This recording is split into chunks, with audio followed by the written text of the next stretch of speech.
La nuit, quand tout est noir dehors. J'ai peur et c'est...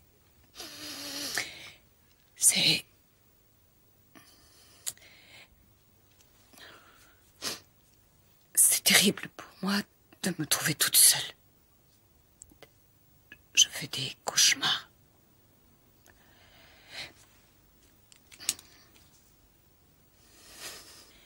J'ai de moins en moins envie de voir mes amis et ça m'ennuie. Je sais que je fais beaucoup de tort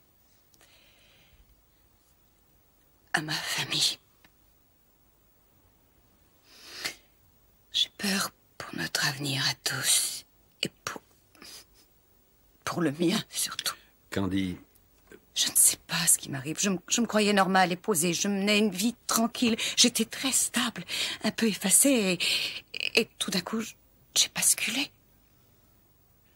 Dites-moi ce qui s'est passé.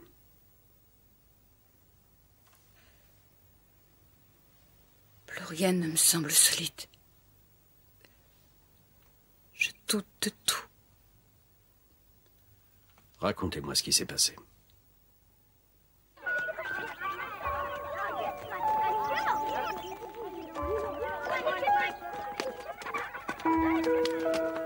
Un jour, des bûcherons sont venus sur la colline. Ils ont regardé le plus haut des arbres et ils ont dit « Celui-là fera un très bon bateau ». L'arbre les a entendus et il a crié, mais les bûcherons l'ont coupé au ras du sol. Il est devenu le bateau dont Saint-Pierre se servait pour prêcher l'évangile. Et les bûcherons sont revenus peu après pour le deuxième arbre. Ils l'ont regardé et ils ont dit entre eux « Celui-ci pourra faire une belle écurie ». Et l'arbre les implorait « Non, non !» Mais ils l'ont abattu aussi. Et l'arbre est devenu l'étable où est né le petit Jésus. Les bûcherons sont encore revenus sur la colline et le troisième arbre criait encore plus fort. Mais sans l'écouter, les hommes l'ont coupé à son tour pour en faire une horrible croix, la croix de Jésus. Et cette croix est toujours dressée pour l'exemple. Elle nous rappelle que ce que nous sommes n'est pas toujours ce que nous aurions voulu pour nous-mêmes, mais ce que Dieu a voulu pour nous. Ah, les filles m'ont harcelée ce matin pour que je laisse Meg rester là-bas encore ce soir. Bon, alors il faut que j'aille chez Peggy prendre le maillot de Meg, et en me dépêchant, j'aurai peut-être le temps d'aller acheter des cartes d'anniversaire. Ça t'ennuie? Non, non, vas-y. Merci. Alors à tout à l'heure. Tu n'oublies pas l'émission de midi. Non, aucun problème. Jamais je la manquerai.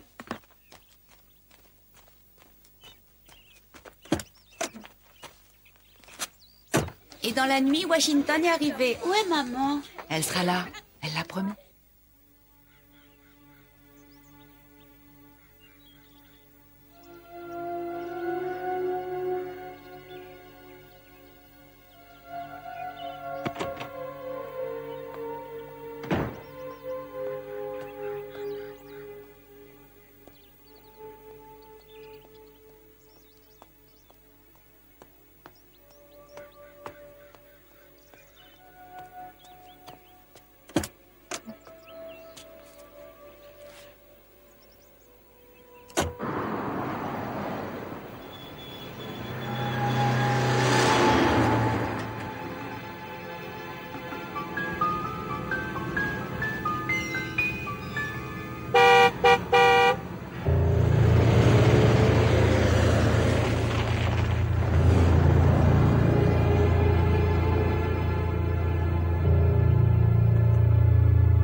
manqué ton émission, maman.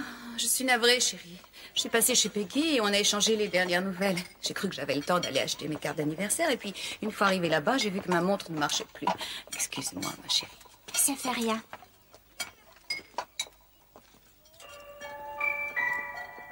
Où étais-tu passé?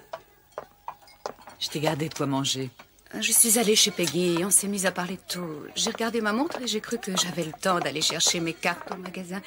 J'y suis allée sans me presser et quand je suis arrivée au parking du centre, j'ai vu que ma montre ne marchait plus et je ne suis même pas entrée. Ça m'embêtait parce que je voulais voir ce programme. Maman, il fallait nous emmener pour acheter les cartes. Je sais, mon chéri, on ira après déjeuner.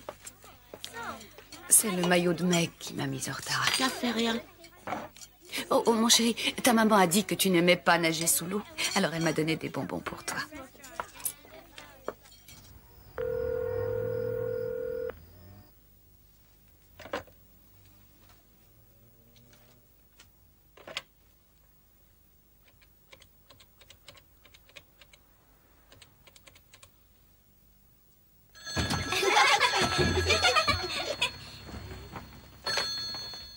Allô? Non, je réponds.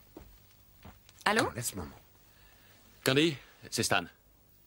Bonjour, Stan. Tu as vu Peggy? J'essaie de la joindre depuis des heures, mais elle ne répond pas. On dirait que tu appelles de très loin. Où es-tu? Dans le Minnesota, en voyage d'affaires. J'ai appelé Peggy plusieurs fois sans réponse. Ça m'inquiète. Est-ce que tu lui as parlé aujourd'hui? Oui, je l'ai vue ce matin quand j'ai pris le maillot de Meg. Et elle allait bien quand tu l'as vue? Parce qu'elle n'aime pas que je la laisse seule. Oui, elle allait bien. Elle m'a donné des bonbons pour Meg et elle m'a dit que la petite nageait sous l'eau seulement si elle avait un bonbon en échange. Tu ne sais pas quels étaient ses projets? Jim Ramsey dit que sa voiture n'est pas dans le garage. Elle est peut-être chez une amie? Non, il ne serait pas resté, pas aussi tard. Elle a peur la nuit. Je peux peut-être faire quelque chose pour toi. Je peux faire un saut en voiture. Non, c'est pas la peine. Je vais appeler les voisins. Bon, mais j'irai si tu veux. Merci, au revoir. Au revoir. Qu'est-ce qu'il y a? Stan est inquiet parce que Peggy n'est pas rentrée. Elle est peut-être allée voir un film. Non, elle est très peureuse. Elle sort jamais seule le soir. Elle devrait déjà être couchée. Ah, Jim. Je n'arrive pas à avoir des nouvelles de Peggy. Vous ne voulez pas aller voir ce qui se passe? D'accord, restez en ligne. Alors, qu'est-ce qu'il y a? J'en sais rien, Blanchi vient d'appeler et il nous a demandé d'aller jeter un coup d'œil chez lui. Je connais à peine ces gens-là, moi.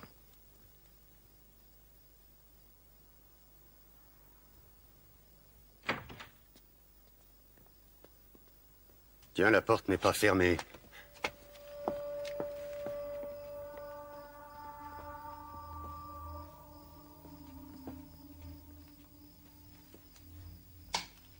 Peggy?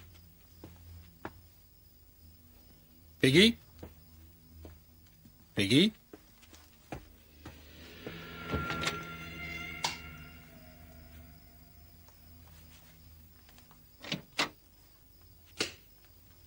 Oh non. Qu'est-ce qu'il y a? Quoi? Mais où est-il? Dans l'autre pièce, je crois. Venez par ici.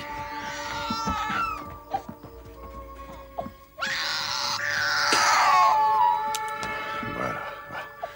Du calme. Faut Il y a pas quelque rester chose là. d'anormal. Emmenez-le. Je l'emmène chez moi. Oui, et nous on continue.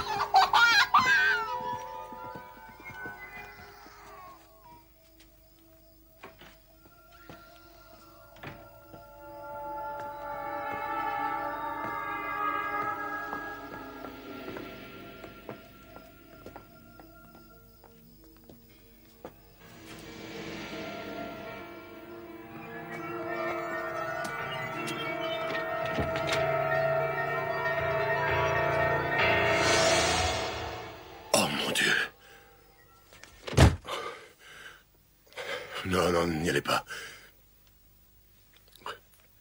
Elle est morte. C'est horrible à voir.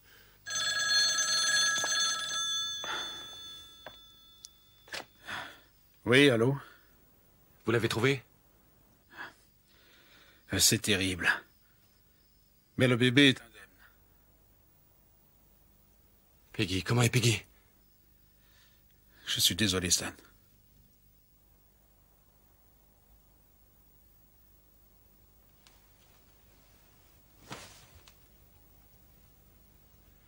Qu'est-ce qui s'est passé?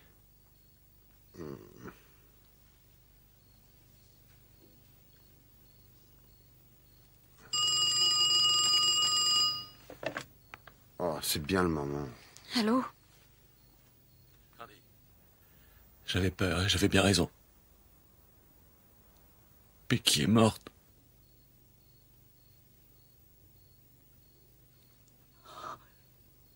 Mais comment? Une balle, je crois. Les voisins l'ont trouvée. Non. Je savais qu'elle était préoccupée ces derniers temps. Ça la tourmentait d'être enceinte. Et comment va Allison? Mais jamais j'aurais cru qu'elle ferait une chose pareille. On n'avait même pas d'arme à feu. Comment va Allison? Elle va bien. Tu veux bien garder Meg un moment? Ne lui raconte pas ce qui s'est passé, j'aime mieux le faire. Je sais pas quoi dire. Il faut que je raccroche. Il faut que je raccroche.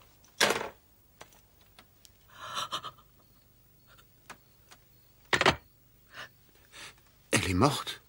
Oh, Seigneur. Oh.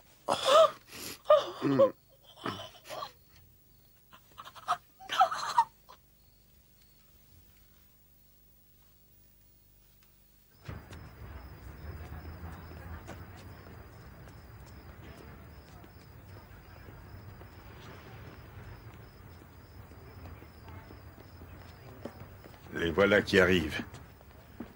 Alors, du travail pour moi? Oh oui, docteur, du travail pour vous. Par ici. Une femme qui s'est suicidée? Non, elle a été tuée à coups de hache, docteur. Elle a au moins 30 blessures, une boucherie. Le type qui a fait ça devait être couvert de sang. Il a peut-être pris une douche avant de repartir. Bon, on va la transporter au labo. J'ai commencé l'autopsie par les bras. Il y a 5 blessures sur le bras droit. Aucune de ces blessures n'est profonde. En fait, ce sont plutôt de grosses éraflures, comme si la victime s'était défendue contre son agresseur. Par contre, le bras gauche porte lui aussi 5 blessures, mais d'une nature différente, plus profonde, horizontale. J'ai ensuite examiné les épaules de la victime, où j'ai trouvé des traces de coups et des contusions. Aucun de ces coups n'a pu être mortel. Je suis passé à ce qui a dû être le côté droit du visage de Madame Blankenchips. Ce n'était plus qu'une masse informe de tissu et de sang. L'orbite et la pommette avaient été mises en morceaux, au point que le globe oculaire était passé dans le creux du sinus. En poursuivant mon examen, j'ai trouvé une énorme blessure béante qui allait d'une oreille à l'autre. Elle était si profonde et avait été portée avec tant de force qu'elle avait pénétré dans la boîte crânienne, projetant hors de celle-ci la moitié du cerveau, qui est tombé sur le sol. Sur la face arrière du crâne, j'ai trouvé 3 blessures, qui m'ont étonné, toutes les 3 par leur drôle de forme. Je ne vois qu'une seule explication possible. La hache s'est incrustée dans la tête. Et l'assassin a eu du mal à leur tirer pour la reprendre en main.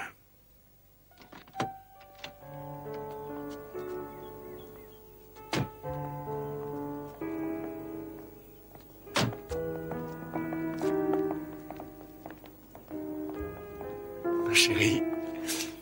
Oh, Stan. Tu veux entrer une minute? Tu comprends, mec? Est-ce que tu comprends? Qui est-ce qui va s'occuper de nous? Il faudra qu'on se débrouille tout seul. Comment on va faire pour manger?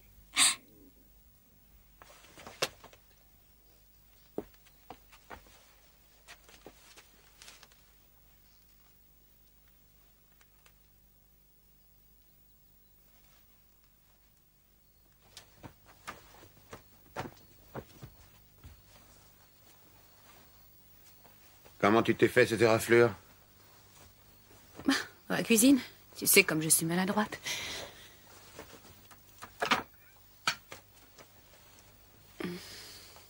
Bonne nuit.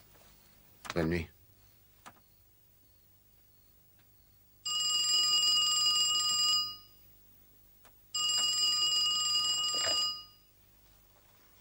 Allô? Candy, c'est Stan. Je te réveille? Non, c'est rien. Je crois que tu dois le savoir, j'ai dit à la police que tu étais venu ici. Je suppose qu'ils vont venir te voir pour t'en parler.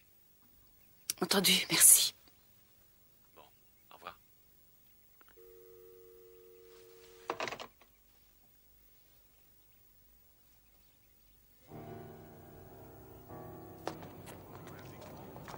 Utiliser une hache, ça ne tient pas debout. Il est complètement dingue. Oui, mais pourquoi une hache? Et pourquoi frapper 44 fois sa victime? Pour repartir couvert de sang au risque d'être vu de tout le Mike! monde? Non. Mike, j'aimerais vous parler une minute. Bien sûr, vous pouvez tenir le coup. Oui, ça va. La police m'a demandé de passer au commissariat dès que possible, et cet après-midi. Pourquoi ils veulent me voir? Non, pas rien du tout. Ça, c'est la routine. Et oui, la police interroge tout le monde dans un cas comme celui-là. Chérie, tu viens? J'arrive tout de suite. Mais dans le cas présent, le meurtrier est un homme très robuste. Alors, ça ne peut pas être vous.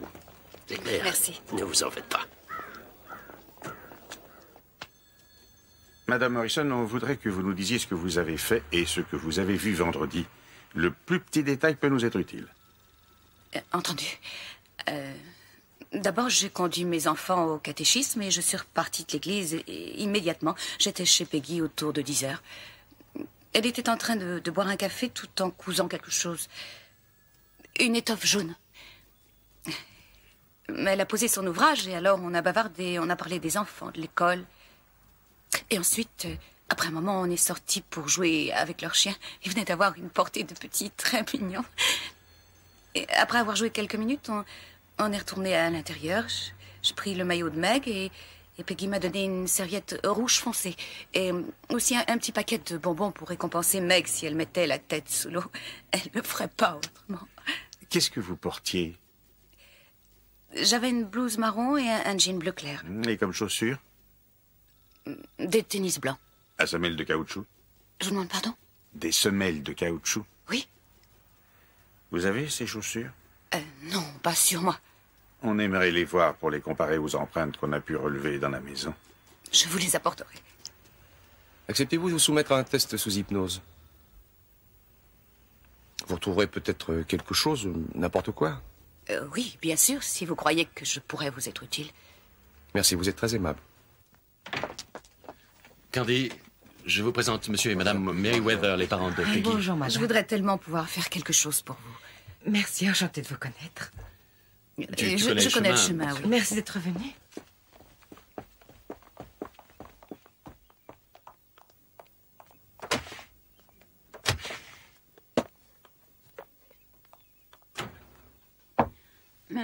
Candy, il faudrait porter ça dans le congélateur de la pièce du fond et... Je n'ai pas le courage d'y aller, moi. D'accord. Ne vous occupez pas de ces chiens. Chaque fois qu'on entre dans cette pièce, ils aboient comme ça. Alors je les fais partir.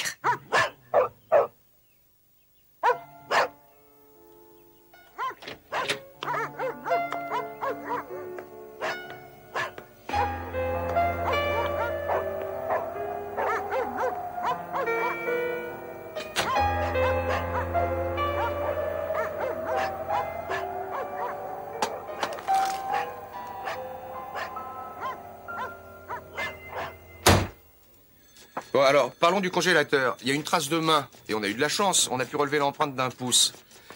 Mais, alibi ou pas alibi, je crois qu'il faut voir le mari de près. Monsieur, vous pourriez peut-être commencer par nous parler de l'humeur de Peggy le matin du 13. Elle était un peu dépressive. Pourquoi ça? Elle avait une peur bleue d'être enceinte, parce que ses grossesses se passaient mal. Elle n'aimait pas non plus rester seule, et je devais faire un voyage ce jour-là, et elle bougonnait parce que je m'absentais. Normalement, votre femme avait peur de rester seule? C'est pas tellement qu'elle avait peur. Elle était souvent de mauvaise humeur. Je vois. Mais est-ce qu'elle avait peur pour son mariage? À une époque, peut-être, oui, mais nos rapports étaient devenus bien meilleurs. Bien. Je vous demande pardon, mais savez-vous si des hommes lui avaient fait des avances? Pas que je sache. Savez-vous si votre femme avait une liaison avec un autre homme? Non. Et vous, monsieur Blankenship, vous la trompiez?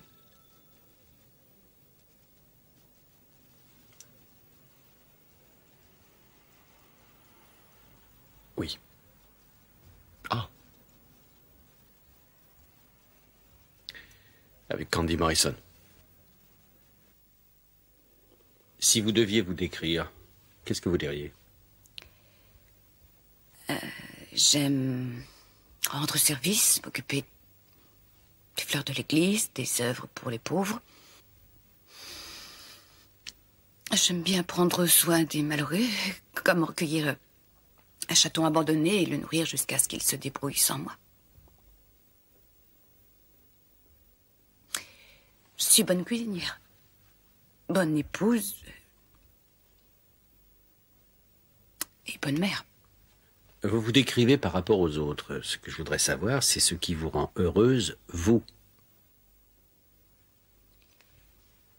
Mes enfants, Dieu, mon mari, c'est ce qui compte pour moi. Et vous? Vous ne comptez pas pour vous-même? Non. On ne m'a pas appris ça. Alors, qu'est-ce qu'on vous a appris? Qu'est-ce qui devrait faire votre bonheur? Je l'ai dit. La santé, le mariage, l'amour, une jolie maison avec un mari agréable, la foi en Dieu. Ce bonheur, vous l'avez trouvé? Oui. Alors, si la vie vous a comblé, pourquoi avez-vous une liaison avec Stan Blankenship?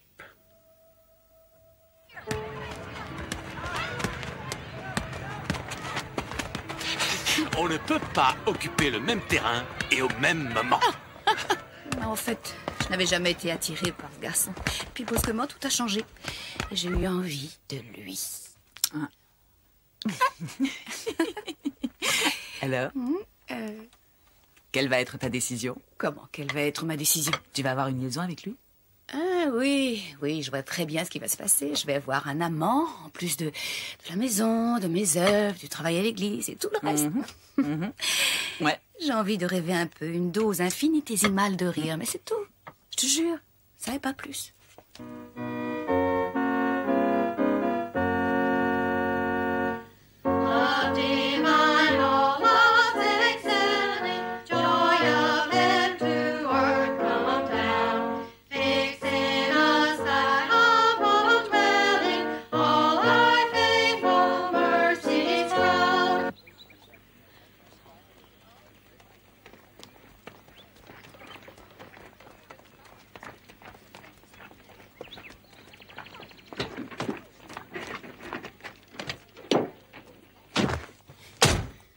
Stan, je voudrais te parler de quelque chose qui me trouble.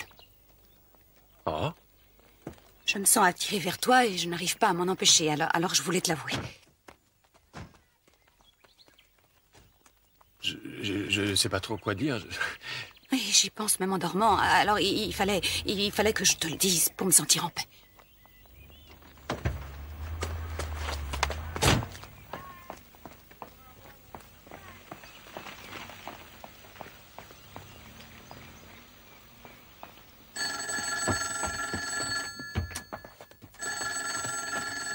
Allô?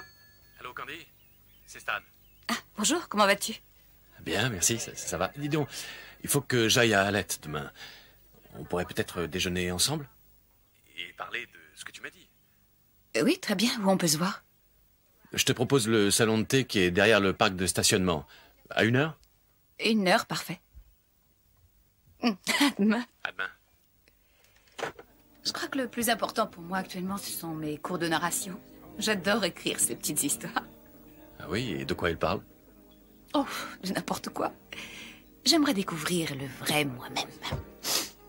Peggy devrait le faire aussi. Tu crois? Elle ne quitte pas la maison de la journée. Elle attend que le bébé vienne au monde. C'est pareil pour toutes les femmes enceintes. Mais elle a changé après la naissance de Meg. Ouais, c'est incroyable. Et elle a changé en quoi? Eh bien, elle a toujours mal quelque part, tu vois. Au moment où une chose va mieux, une autre la préoccupe. Je ne le savais pas. J'ai toujours peur de ce qui va arriver. Tu es juste l'opposé, c'est assez drôle. Toujours en forme, toujours remuante, facile à vivre.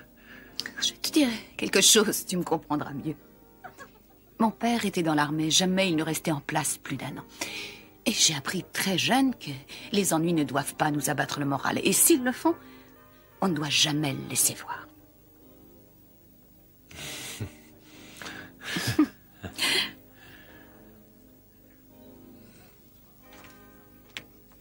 Qu'est-ce que c'est? Joyeux anniversaire, Candy. Comment tu sais que c'est mon anniversaire? Je me rappelle l'année dernière. C'est gentil, tu es un amour. Oh, que c'est mignon. Tant mieux si ça te plaît. Et si on tombait vraiment amoureux, il faut tout faire pour l'éviter. Je sais, je pense exactement comme toi. Je ne veux faire souffrir personne. Oui, il faut qu'on y réfléchisse. Oui, il faut qu'on y réfléchisse. Mais je dois être bien claire. Je ne sais pas si on finira par coucher ensemble, mais j'avoue franchement que j'en ai très envie. Je sais. On pense la même chose.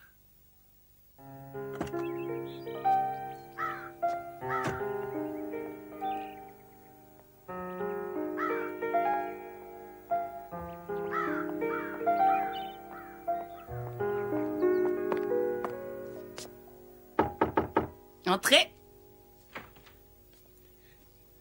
Bonjour. Bonjour. On couche ensemble comme des adultes raisonnables ou alors non? Ah, j'admire ton sang-froid. Tu es vraiment forte. Je suis sûre que je peux me contrôler. À toi de voir si tu le peux aussi.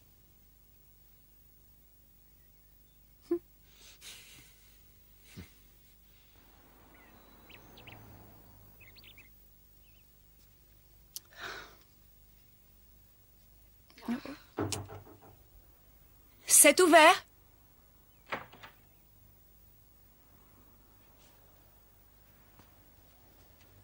Bonjour. Bonjour.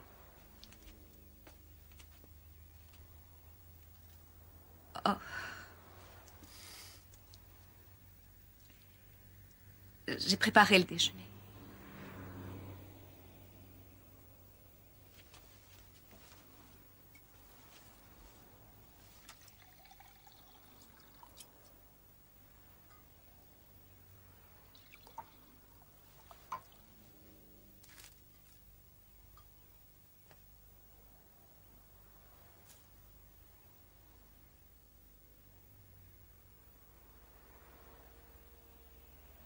Peut-être qu'on devrait déjeuner et oublier le reste.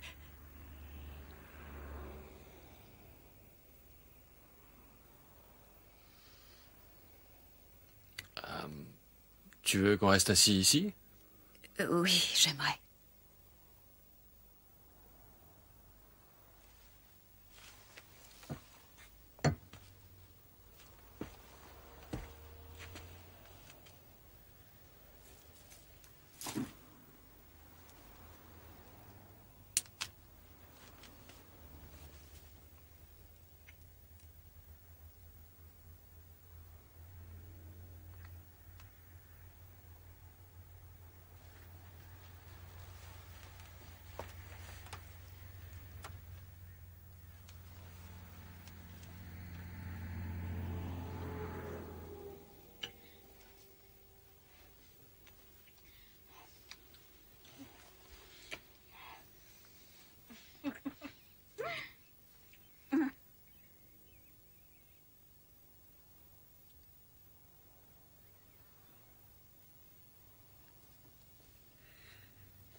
Moi, je suis un scientifique et je crois que je n'ai rien compris.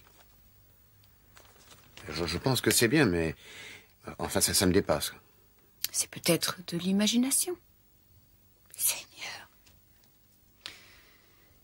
Oui. Je n'ai pas besoin d'imagination pour t'aimer.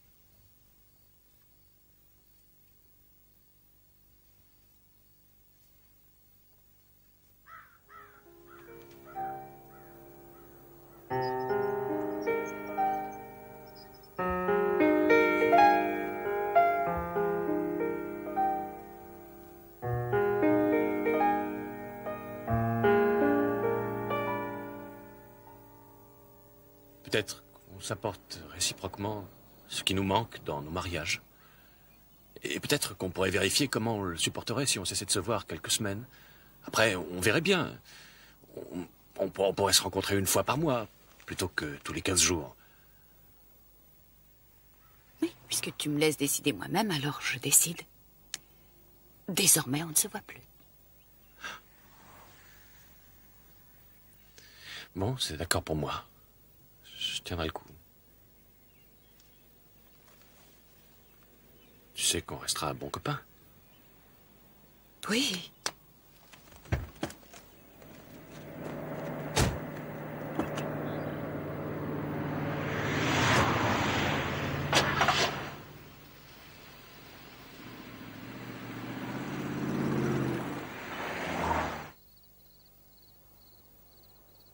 Tu veux regarder la télé?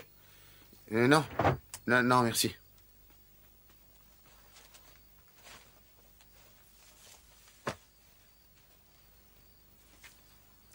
J'ai cru que je pouvais te dire ce que j'éprouve dans une lettre.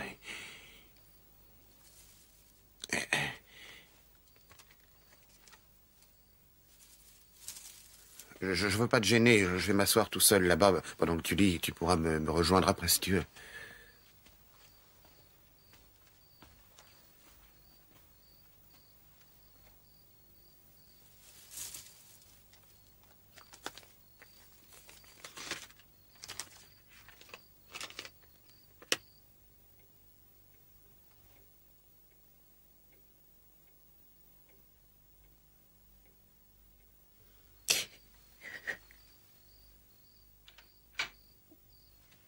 Candy?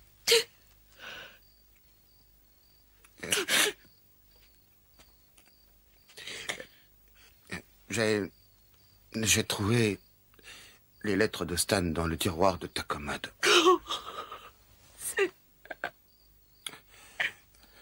Tout est ma faute. C'est moi qui t'ai négligé. Je t'ai forcé à retrouver l'amour dans les bras d'un autre homme. Je veux que notre mariage soit une réussite. J'oublierai ce qui vient de se passer. Je t'aime fort, Candy. Ces roses sont la preuve de ce que je pense. Ça me fait honte à tel point. Non. Je te jure, j'ai jamais voulu te faire du mal, ni aux enfants. Oui, je sais.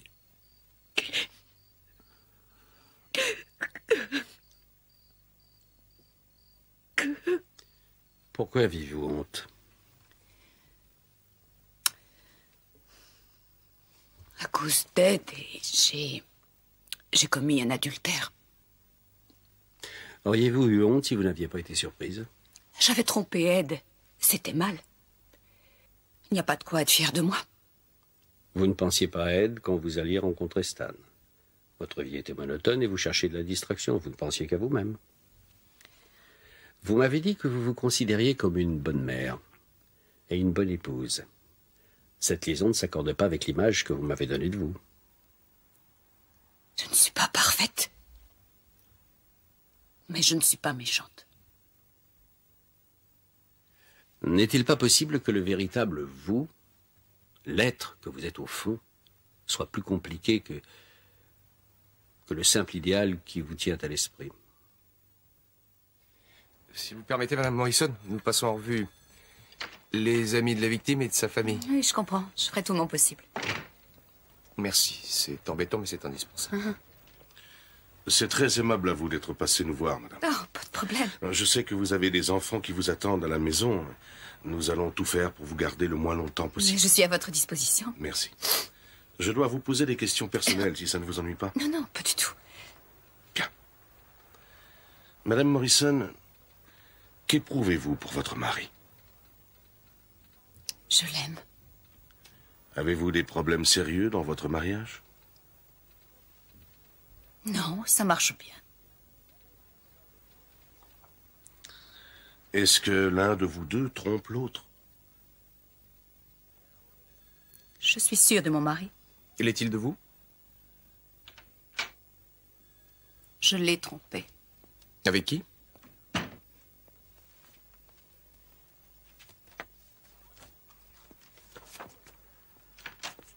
J'ai trompé Ed avec Stan Blankenship.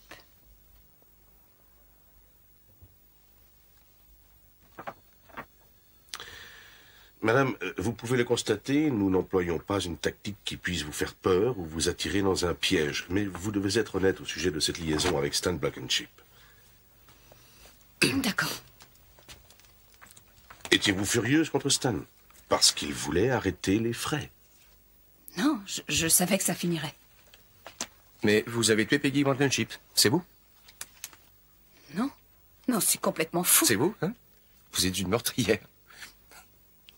Peggy Blankenship était votre amie, et vous l'avez frappée, et frappée, et frappée sans pitié. Vous êtes de la pire espèce des brutes meurtrières, et ça me rend malade de rester une minute de plus en votre présence.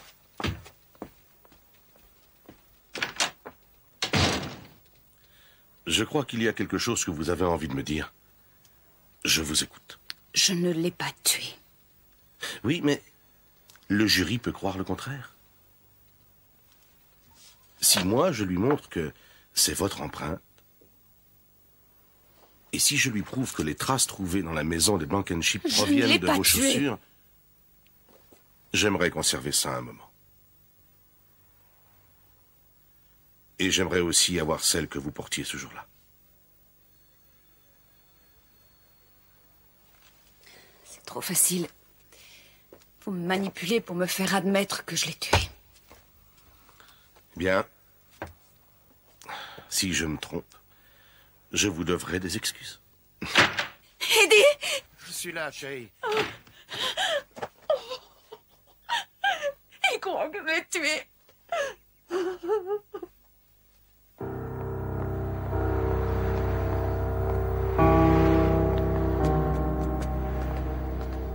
C'est peut-être moins grave que je le crois, mais la police s'en prend à moi. Il m'accuse d'avoir assassiné Peggy. Franchement, pourquoi est-ce qu'il pense ça? Sans doute parce que je suis passée là-bas ce matin-là.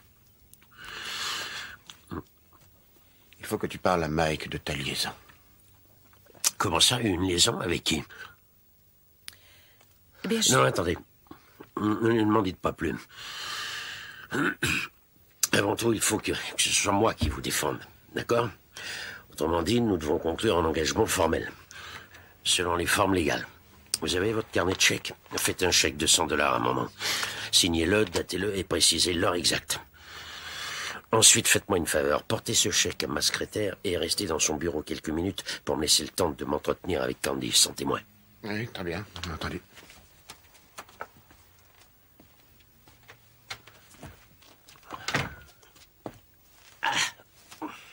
Alors, madame, j'aimerais que vous soyez très franche.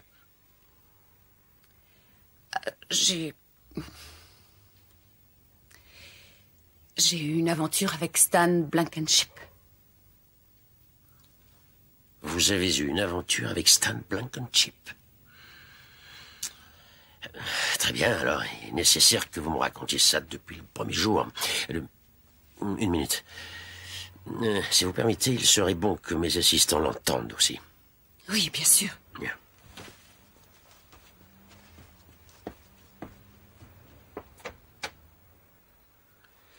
Alors, la police déclare qu'elle a les empreintes de votre pouce et celles de vos pieds retrouvées sur place. Oui. J'ai des problèmes? Oui, c'est certain, des problèmes sérieux. Je dois me montrer honnête, votre situation va être plus délicate. Bon, rentrez chez vous et ne parlez à personne, c'est clair? Ne parlez pas de la police et surtout pas au reporter. Au reporter? C'est drôle. J'ai l'impression qu'elle couvre quelqu'un. Peut-être que ce n'est pas elle. Bien entendu, c'est pas elle. Elle ne peut pas être l'assassin. Mais elle sait qui c'est. Peut-être Stan. Mais elle n'a pas d'alibi à l'heure du meurtre. Elle dit qu'elle était dans un parking de magasin. Pas de témoin. Une chose me paraît très bizarre. Elle ne semble pas avoir peur d'être accusée. J'avoue que moi, à sa place, je ne serais pas rassuré. Je comprends pas ça.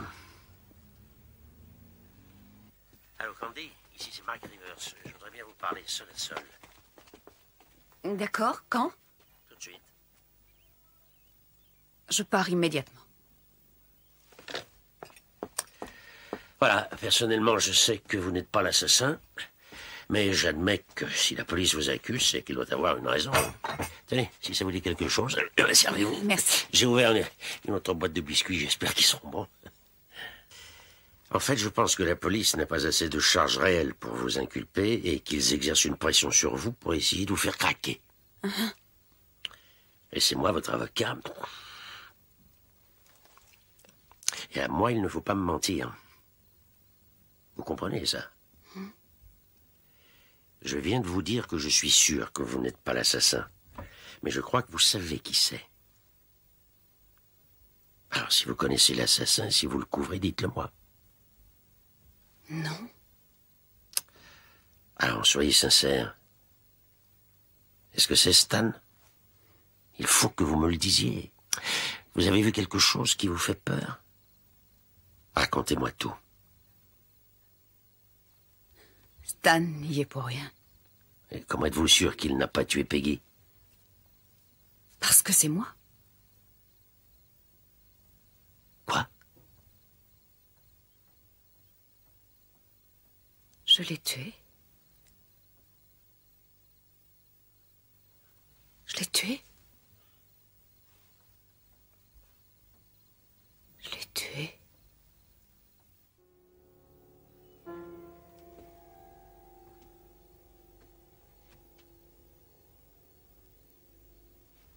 Je pense à votre mari. Vous lui avez tout raconté? Non. À votre avis, qu'est-ce qu'il ferait s'il connaissait la vérité? C'est un homme foncièrement honnête. Je crois qu'il irait le dire aux enquêteurs. Alors ne lui en parlez pas. Ne lui dites rien. Rien du tout. D'accord? Vous rentrez chez vous, vous ne dites rien à personne. Entendu? Oui. Une minute, j'ai pas encore terminé. Il y a autre chose. J'ai jamais plaidé une affaire criminelle. Mon domaine, c'est surtout le civil, poursuite en dommages, intérêts, des choses dans le genre. Kevin est spécialiste, mais il n'a que 26 ans. Je tiens à ce que ce soit vous. Il y a des tas d'avocats habitués à ce genre d'affaires que je peux vous recommander. Ce serait mauvais pour mon moral. Il faut que vous y pensiez. C'est quelque chose de très important pour vous. Je vous choisis. Allô? Kevin? Ah, bonjour, Mike. Elle dit que c'est elle. Vraiment? Oui, je ne sais pas quoi penser. Parce que je la connais bien, je connais sa famille, parce qu'on va à l'église ensemble. Ça n'a vraiment aucun sens. Elle vous a raconté toute l'histoire? Oh oui, elle m'a raconté une histoire à me faire dresser les cheveux sur la tête. Vous y croyez? Non, c'est hors de question. Elle se sent coupable, bien sûr. Mais peut-être simplement parce qu'elle a couché avec le mari. Ce que je pense, c'est qu'elle a trouvé la victime morte. Elle a été sous le choc et elle s'en est prise à elle-même. Enfin bon. J'ignore ce qui s'est passé, mais je vous dis une bonne chose. On doit absolument découvrir la vérité et sans perdre de temps. Autrement, elle se fera lyncher. La maîtresse de Stan Blankenship semble impliquée dans ce meurtre après la découverte de l'empreinte d'un pouce que les policiers ont retrouvée sur la porte du réfrigérateur de la victime. Tu as touché le réfrigérateur quand tu es allé chez eux? Peut-être, je n'en sais rien.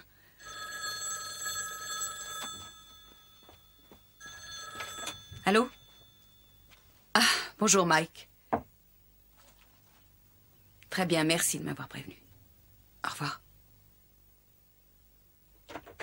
Qu'est-ce qui se passe? On va m'arrêter.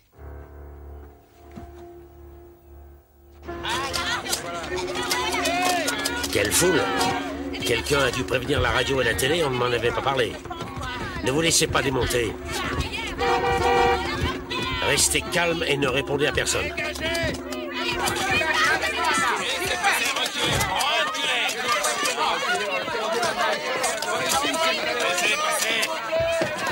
Restez près de moi. Laissez-nous passer. Fichez-moi la paix. Vous attendiez de m'arrêter? Vous êtes satisfait, monsieur Slocum? Madame Morrison, vous êtes en état d'arrestation pour meurtre. Ne dites pas un mot. Vous avez le droit de Laissez-lui garder le faire son silence, numéro mais pour la si vous parlez, télévision. tout ce que vous aurez dit pourra être retenu contre vous quand vous passerez devant la juridiction. Juge, ce cirque n'a rien à voir avec un le avocat. C'est une mise en scène qui fait partie de votre campagne pour les prochaines Vous élections. ne pouvez pas engager un avocat, nous vous en procurerons un pour vous assister si vous le désirez. Alors, finissons-en avec ces simagrées. C'est à vos droits, vous êtes libre de le faire. Si vous refusez de parler à la presse, venez avec moi.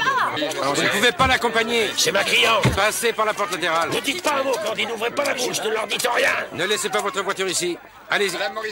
Je vous donne un tuyau. Vous pouvez la faire remorquer si vraiment elle vous gêne. Laissez-moi passer. Décoloration de la peau. 4 cm de diamètre. Légère contusion de 8 cm au-dessus du genou. Quelques traces sur le poignet gauche.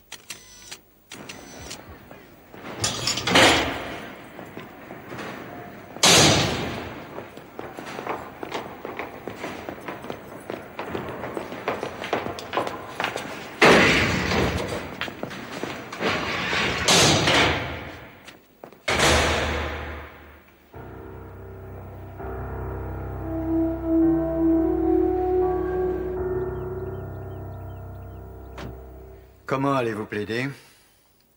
Non coupable. Non coupable. Je fixerai le montant de votre caution si vous voulez être libéré.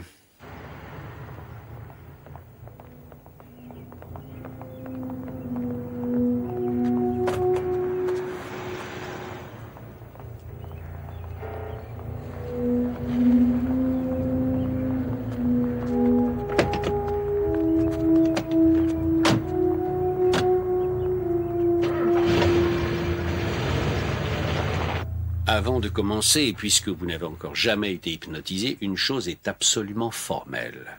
Si par hasard il arrivait que vous ne soyez pas tout à fait honnête et que vous vouliez tricher avec moi, si vous essayez de falsifier vos réponses par exemple, je mettrai fin immédiatement à cet entretien. Je vous abandonnerai à votre sort et je le ferai savoir à votre avocat. Est-ce que c'est bien clair? Très clair. Bon. On commence?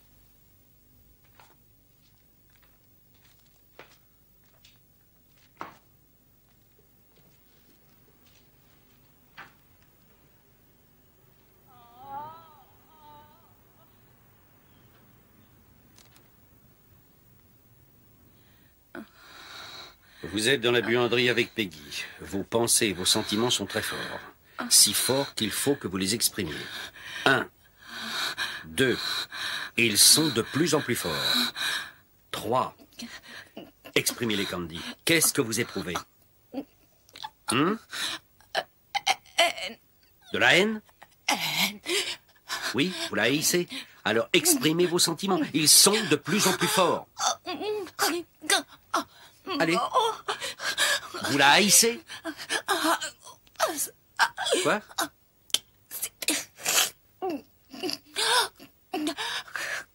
Qu'est-ce qui est terrible?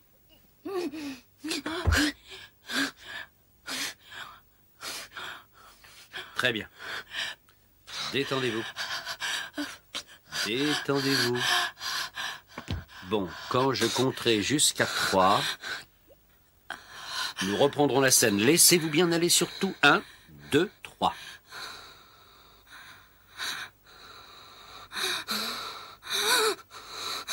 Qu'est-ce qui se passe?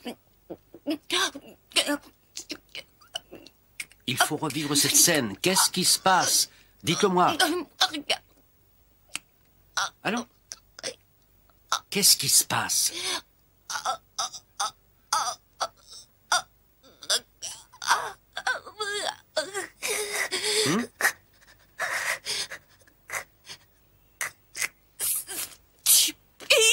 Plus fort. Stupide.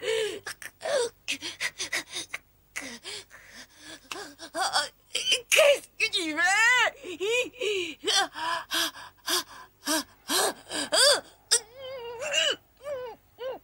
Qu'est-ce qu'il y a?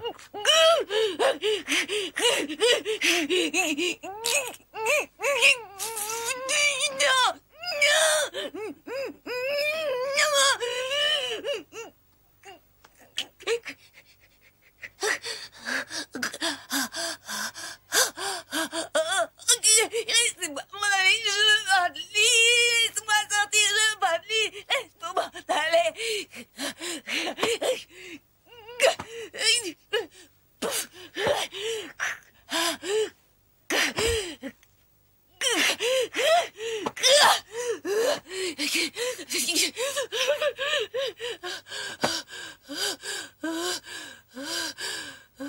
Très bien. Détendez-vous. Vous n'êtes plus dans la buanderie de Peggy. Je veux que vous vous rappeliez la première fois que vous étiez furieuse à ce point-là. Vous rappelez-vous avoir été aussi furieuse avant cette journée-là? Rappelez-vous, quand vous étiez petite. Retournez dans le passé. Loin. Cherchez dans votre mémoire. Remontez le temps. Remontez-le encore. Encore. 1. Remontez dans le passé. 2, 3. Arrêtez. Quel âge avez-vous en ce moment? Hum?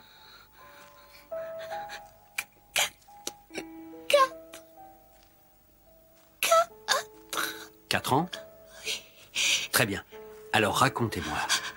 Pourquoi êtes-vous furieuse à ce point?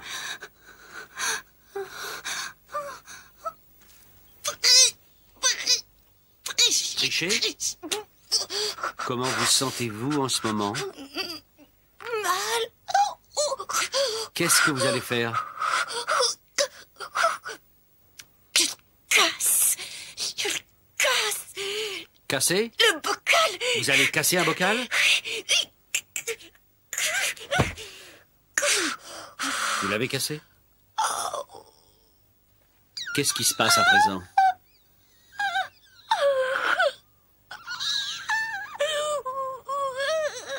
Est-ce que vous avez mal?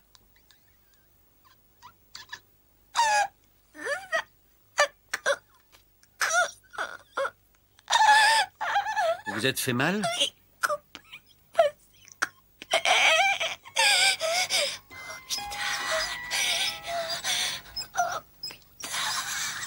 Racontez-moi.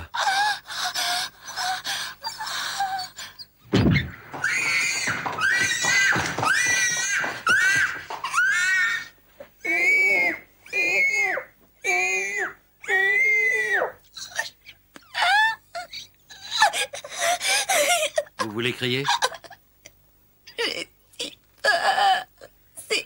Quand je dirai 3, vous crierez très fort. 1, 2, 3. Criez aussi fort que vous pourrez. Elle ne vous punira pas. Vous pouvez le faire. Laissez-vous aller, criez.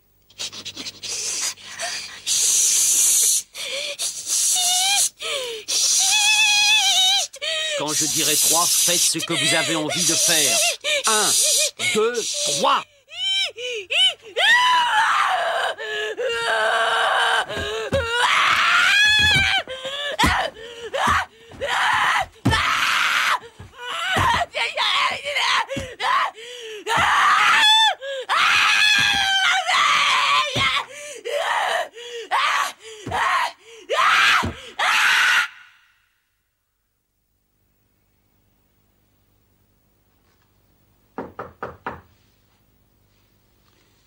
Entrez.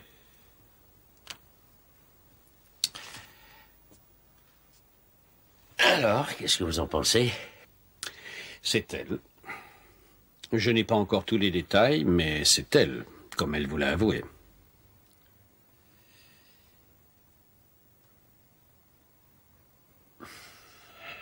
Comment je perds alors? Je plaide la folie, c'est ça? Elle n'est pas folle. Elle n'est pas non plus mentalement responsable de cet assassinat. Expliquez-vous un peu, s'il vous plaît. Elle est perturbée et repliée sur elle-même. Programmée depuis sa jeunesse pour réfréner ses propres colères, parce que les autres pourraient la juger. Je n'ai encore jamais eu l'occasion d'examiner un pareil cas. Un refus de tout porté à ce point extrême.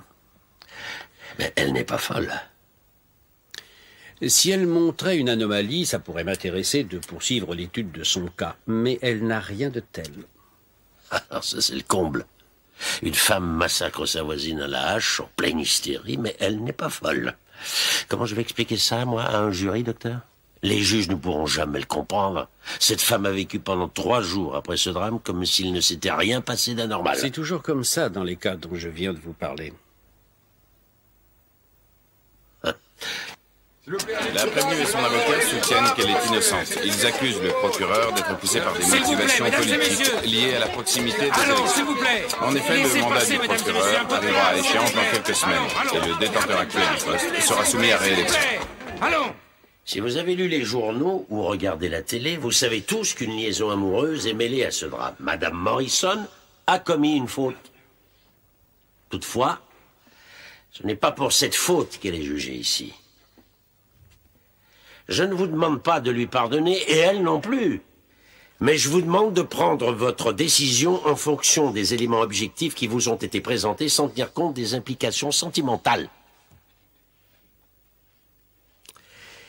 Il serait prématuré pour moi de vous exposer à ce stade de la procédure la manière dont je vois les choses.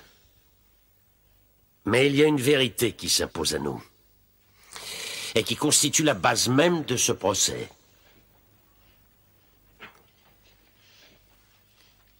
Le vendredi 13 janvier 1980, Candice Morrison a tué Peggy Blankenship. Elle l'a tuée avec une hache et elle l'a fait en état de légitime défense.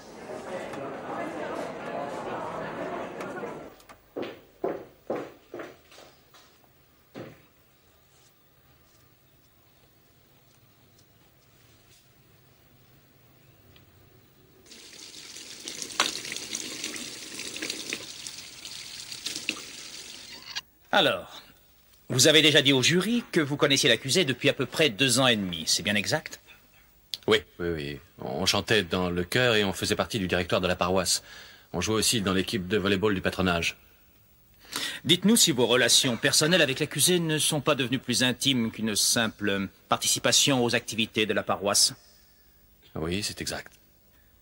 Voulez-vous dire au jury dans quelles circonstances la nature de vos relations a changé? C'était, sauf erreur de ma part, en octobre 1978. J'ai eu plusieurs conversations privées avec Candice Morrison, et au cours de ces conversations, elle m'a avoué qu'elle me trouvait très attirant. Et elle m'a demandé si je pouvais envisager d'avoir une liaison avec elle. Et tous les deux, vous avez bien eu une liaison? Oui. Et pourquoi cette liaison a-t-elle cessé? Si bien sûr c'est le cas. C'est en effet le cas. Parce que je n'aimais pas avoir à me partager avec Candy. Plus de questions, monsieur le juge. Pour l'amour du ciel, montrez de l'émotion. Vous avez l'air d'une criminelle accablée. Monsieur Blankenship, le jour de ce meurtre, vous avez eu plusieurs conversations avec Madame Morrison par téléphone. C'est vrai. Hein? Et au cours d'une de ces conversations, lui avez-vous dit que vous aviez appris que votre femme était morte d'un coup de feu? Oui, je le lui ai dit. N'avez-vous pas dit aussi à Madame Morrison que vous étiez désespéré parce que votre femme s'était peut-être suicidée? Je crois que oui, j'y ai effectivement pensé. Mais je ne me rappelle pas en avoir parlé. Et si vous y aviez effectivement pensé, c'est par suite d'une dépression que vous aviez remarqué chez votre femme le matin au moment de votre départ. Oui. Très bien. Voulez-vous être franc, Monsieur Blankenship, et décrire votre liaison avec Madame Morrison comme une aventure sans beaucoup de sentiments entre vous deux? Oui. Vous n'avez jamais parlé mariage entre vous, ni envisagé de quitter vos familles respectives pour vivre ensemble? Non. Monsieur Blankenship, la mort de votre femme, quelle que soit la façon dont elle s'est produite, pourrait-elle signifier que Candice Morrison et vous allez reprendre votre liaison? Non. Pas d'autres questions? Vous pouvez vous retirer. Vous devez vous passionner pour tout ce qui se passe au tribunal. Vous devez faire semblant, en tout cas. C'est sans intérêt. Vous devez réagir. Vous devez montrer beaucoup d'émotion. Le jury veut voir devant lui une femme qui a des problèmes. Le jury doit me voir comme je suis. Je ne suis pas démonstrative. Ce n'est pas mon genre de pleurer. Vous ne comprenez pas. Vous devez montrer vos émotions. Vous vous battez pour votre vie. Vous prenez des remèdes? Prenez des tranquillisants? Non, dites-moi la vérité, je dois le savoir. Je ne montre pas mes émotions. Ah, ben c'est pourtant le moment. Écoutez-moi bien. Vous ne prenez plus la moindre drogue. Vous arrêtez ça, et tout de suite. Compris?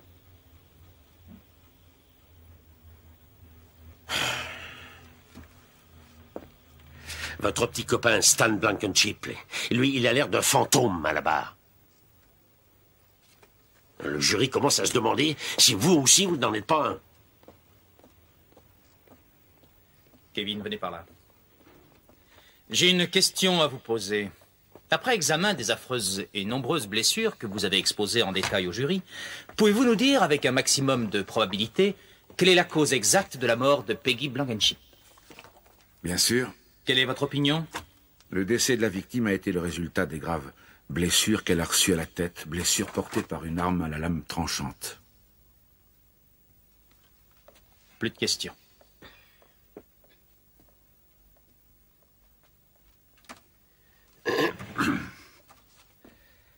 Dr. Giles, lorsque quelqu'un se trouve dans une aussi horrible situation, quel effet produit la poussée d'adrénaline qu'il supporte? Ça lui dilate les yeux et accélère son rythme cardiaque. Oui. L'adrénaline fait aussi augmenter la force de résistance, n'est-ce pas? Oui, monsieur. Mais on ne peut pas la provoquer à volonté, comme on ne peut pas non plus la couper. Non, monsieur. Si vous éprouvez une peur horrible, vous ne pouvez pas la dominer d'un seul coup, comme par magie. Non. Dr. Giles, avez-vous découvert un détail qui vous interdirait absolument de penser que l'accusée a pu agir en état de légitime défense quand elle a tué Peggy Blankenship? Aucun. Merci, docteur. Plus de questions.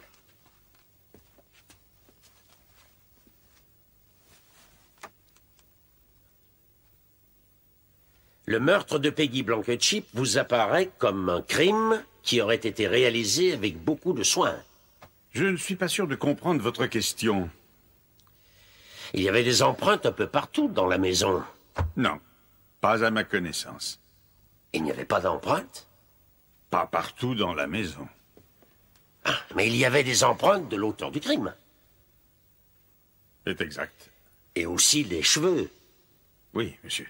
Et aussi pas mal de sang appartenant à Madame Morrison. Toujours exact. Et la hache avait été abandonnée sur les lieux du crime, c'est bien ça? Oui. Près du corps de la victime. Oui. Et le meurtre a été commis dans la maison même de la victime en plein jour, alors que des voisins pouvaient passer et S'il vous plaît, une seule question. Et la hache n'est sans doute pas l'arme la plus pratique pour commettre un crime, n'est-ce pas, chef? Non, probablement. On ne peut pas s'en servir aussi vite et aussi efficacement que d'un couteau, ou que d'un revolver, ou que d'une paire de ciseaux. Non, monsieur. En revanche, une hache est le genre d'arme qui peut causer à quelqu'un une terreur insupportable en quelques secondes. J'ai pas raison? Peut-être bien que oui. Peut-être bien que oui.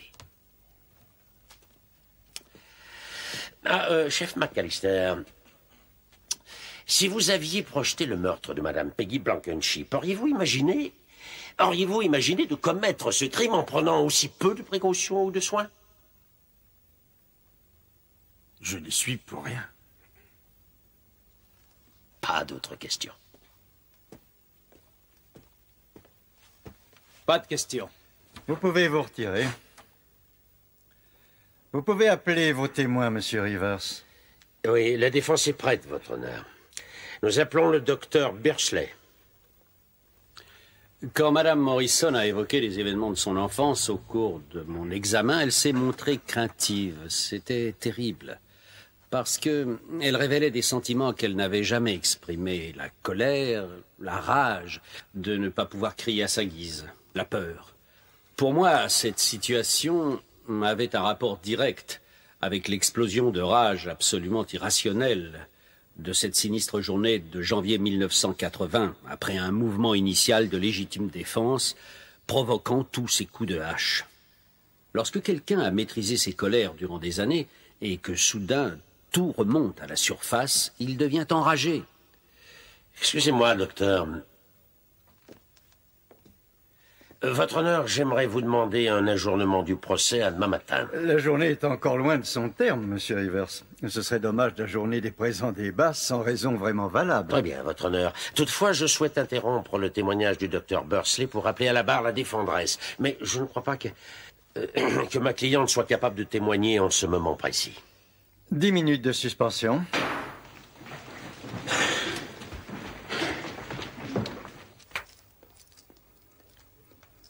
Non, non, non, non. Vous devez témoigner dans 10 minutes.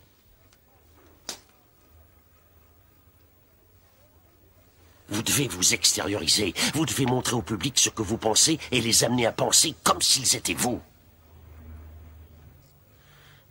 Essayez de faire ça pour moi, Candy. Parce qu'autrement... autrement, le jury vous condamnera à mort.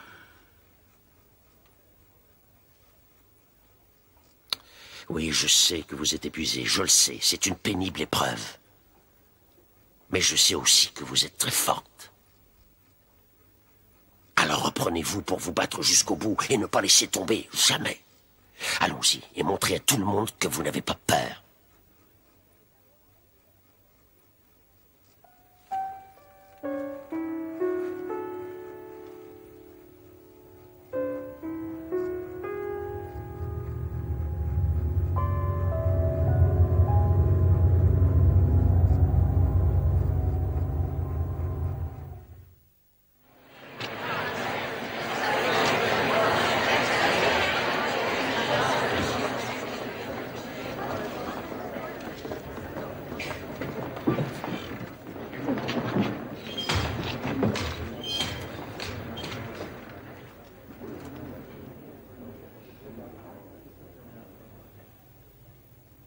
Madame, jurez-vous de dire la vérité, toute la vérité et rien que la vérité. Levez la main droite et dites « je le jure ». Je le jure. Asseyez-vous.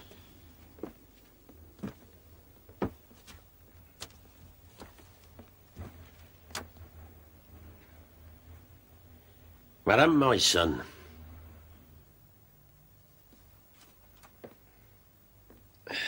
Madame Morrison,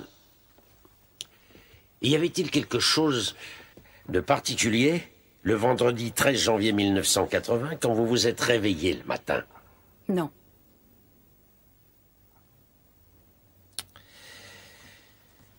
Aviez-vous fait des plans pour la soirée ce jour-là avec votre famille? Oui, nous devions aller au cinéma avec les enfants. Vos enfants le savaient d'avance? Oui, bien sûr. Sarah, ma fille de 7 ans, voulait que Meg vienne avec nous.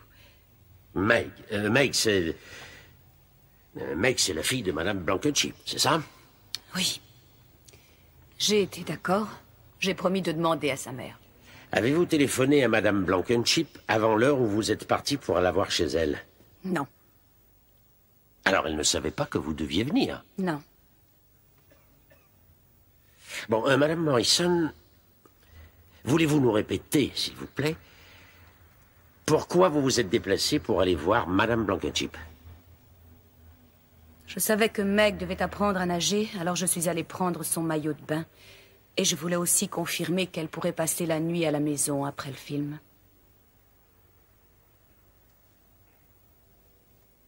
Très bien.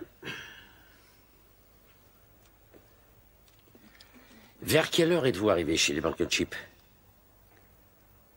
À peu près vers 10 heures. Ou peut-être un peu plus tôt. Vous avez appuyé sur le bouton de la sonnette ou frappé? J'ai frappé. J'ai une permission à te demander. Sarah aimerait que Meg vienne au cinéma avec nous et qu'elle couche à la maison après. Je peux emmener Meg à sa leçon de natation, ça t'évitera de le faire. Oh, d'accord, mais entre. En tout cas, je crois que ça fera plaisir à tous les enfants que Meg passe la nuit à la maison. Oui, j'en suis sûre. Tu veux boire un peu de café? Oh, non, merci. Où est Alison? Dans sa chambre. Elle s'est réveillée tôt ce matin, alors je l'ai recouchée pour une heure. J'aurais aimé jouer avec elle. Si c'est toi qui emmènes Meg à la piscine pour sa leçon, oui. N'oublie pas qu'elle a une sainte horreur de mettre la tête sous l'eau. D'accord. Alors, pour l'encourager, on lui donne un bonbon à la menthe comme récompense. Oui, c'est comme ça qu'on la pousse. Parfait. Puisqu'on en parle, rappelle-moi le chemin à prendre. Je m'en souviens plus du tout. Oh, c'est facile, c'est juste à côté de Parker Road. Tu entres en ville par la route, comme toujours. Je me rappelle plus le nom de la rue, mais tu tournes à droite. C'est à 200 mètres sur la gauche. C'est la 3e ou la 4e maison. Ça y est, j'ai compris. On a un bébé chien.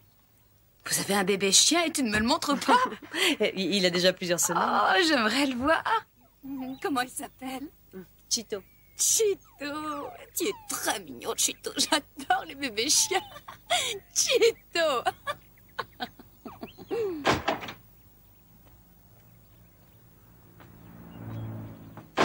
Bon, faut que j'y aille.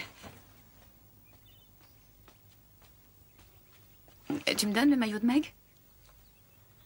Est-ce que tu as une liaison avec Stan? Non, bien entendu. Mais tu en as eu une, hein?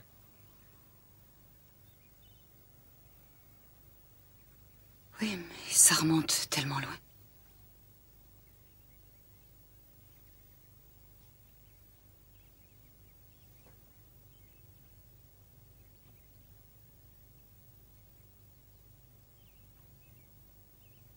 C'est Stan qui te l'a dit.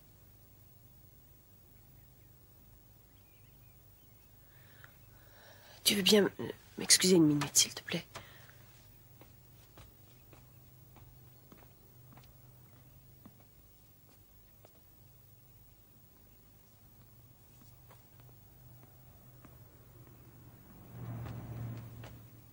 Peggy, je ne veux pas que tu le revoies.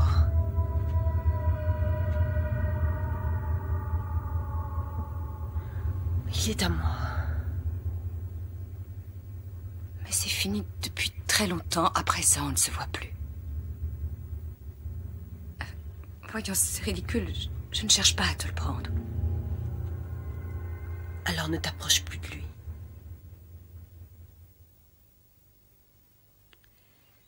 Étant donné les circonstances, je crois qu'il vaut mieux que je ramène Meg aussitôt après la fin de l'école. Non. Non, je ne veux pas te revoir aujourd'hui.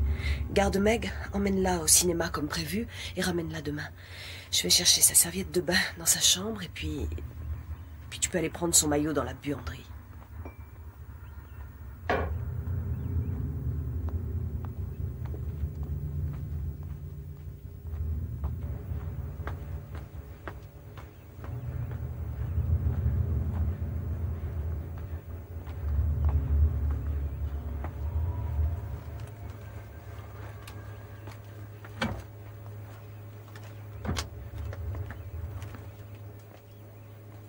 N'oublie pas les bonbons pour Meg. Oh, Peggy, je suis désolée.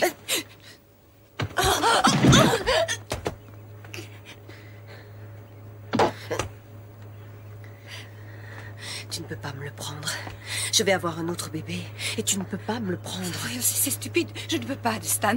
Non, je t'en prie. Arrête. Non, pas ça, c'est trop bête. Il faut que je te tue. Qu'est-ce que tu fais? Non! Non!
Vous devez vous montrer complètement honnête avec le jury, Madame Morrison. Vous éprouvez une vive détresse en pensant à ce jour-là, n'est-ce pas? Oui, en pensant à ce qui s'est passé là-bas. Pourquoi? Dites-le au jury. Dites-lui pourquoi vous éprouvez une telle détresse. Ça n'avait pas de sens. Elle avait repris Stan. Je n'arrêtais pas de le lui dire. Et elle m'a forcé à me battre pour ma vie. À cause d'elle, j'ai tout perdu. Tout ce qui était important pour moi. C'est très dur. Vous aviez une liaison avec son mari, Madame Morrison. C'est vous et Stan Blankenship qui l'avez poussé à cette explosion. Oui. Oui, c'est nous. Oui.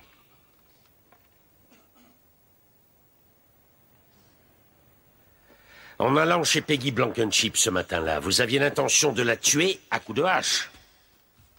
Non. Mais pourtant, vous avez tué Peggy Blankenship à coups de hache. Vous l'avez tuée, hein? Oui. Avec cette hache. Non, ne m'obligez pas à la regarder. Vous avez tué Peggy Blankenship avec cette hache. Oui. C'est la vérité. Oui. Oui. Dites-le.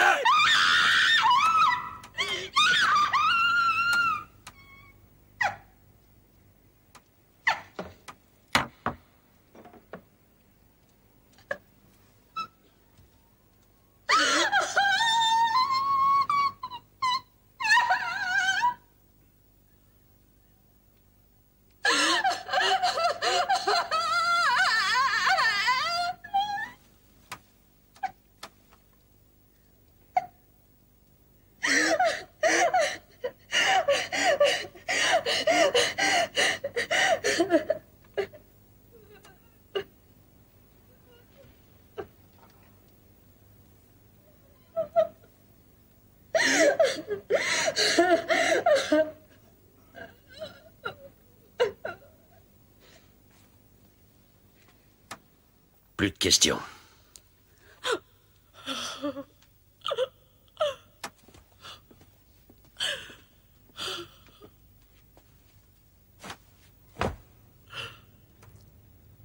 L'audience est suspendue 10 minutes.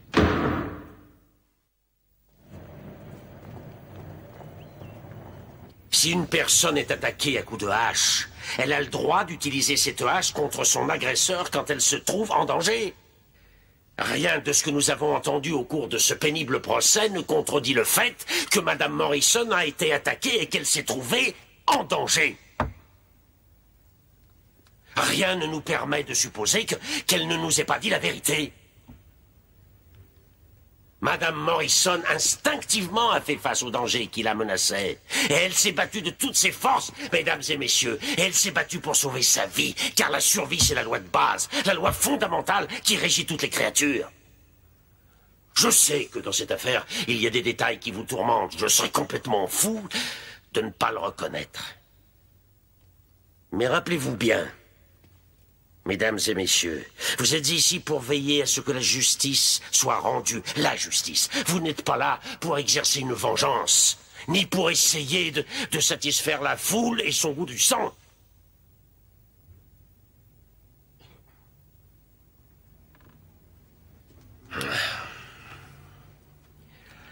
Vous avez assisté à une tragédie.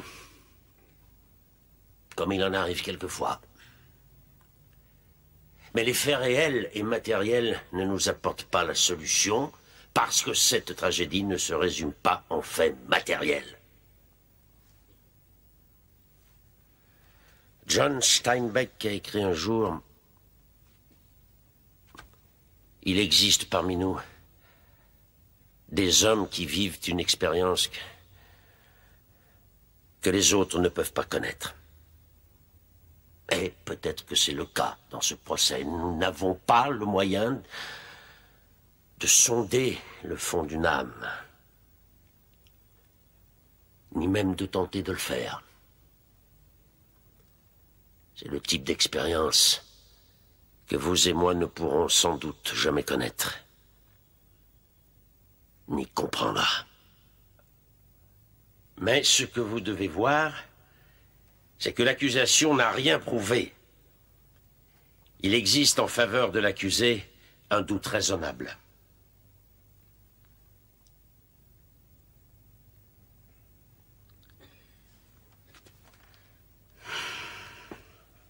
En votre âme et conscience.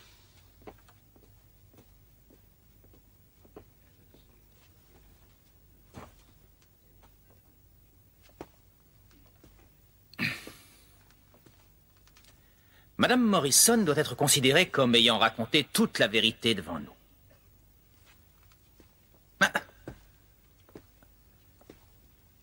Mais nous savons qu'elle a menti à Peggy. Elle a menti à la police. Elle nous ment peut-être aujourd'hui. Aucune de ses amies n'a remarqué qu'elle lui mentait. C'est vrai. Alors, elle est une bonne menteuse. Et Peggy Blankenship n'est pas ici pour nous raconter sa version à elle, bien sûr.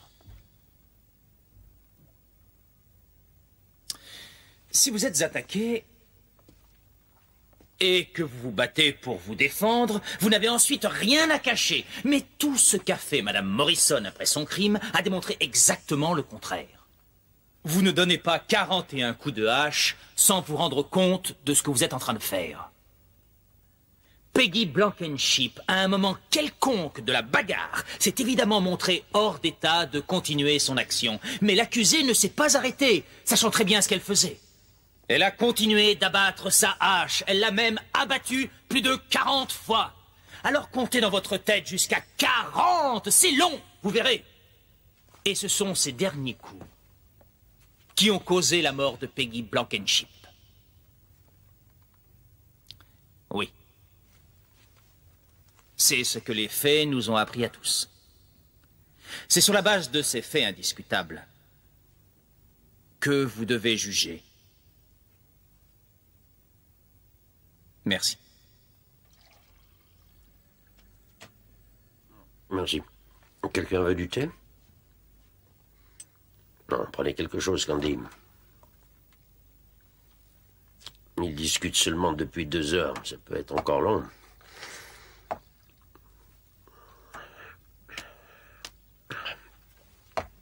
Alors, vous avez fait des projets d'avenir, tous les deux? Monsieur Rivers, le jury est prêt. Levez-vous.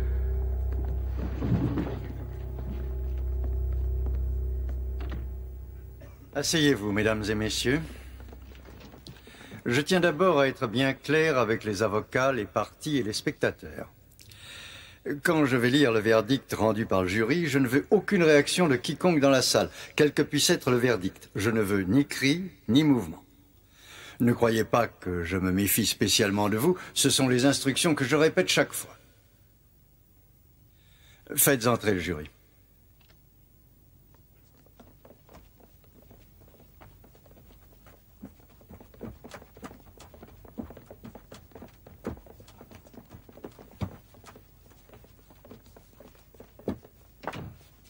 Monsieur le premier juré, avez-vous rendu un verdict? Oui, votre honneur. Je vais lire le verdict.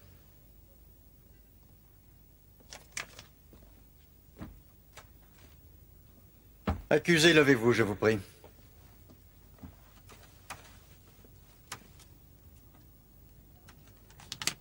Nous déclarons l'accusé non coupable.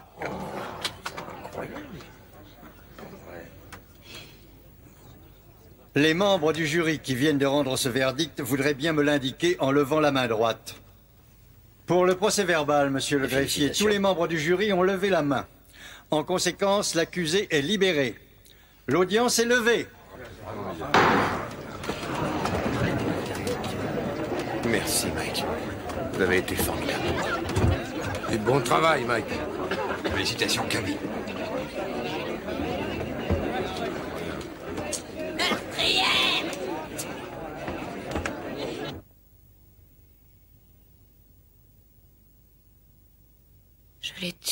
Je l'ai tué comme une folle.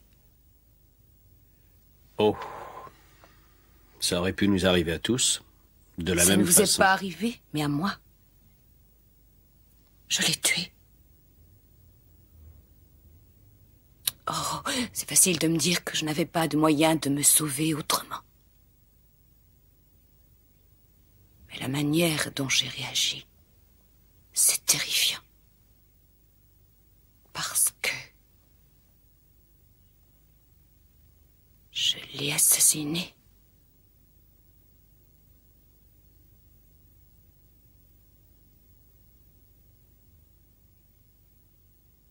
Je l'ai tué d'une façon horrible.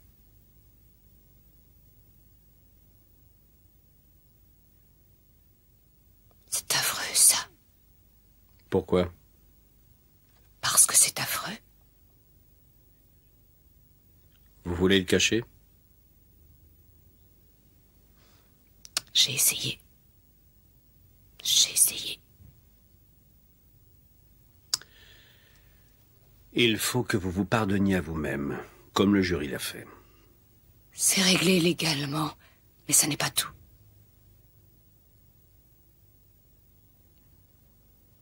Je ne suis pas innocente. Je l'ai tué. Comme un monstre. Non. Vous êtes comme tout le monde. Ça devrait me réconforter un peu.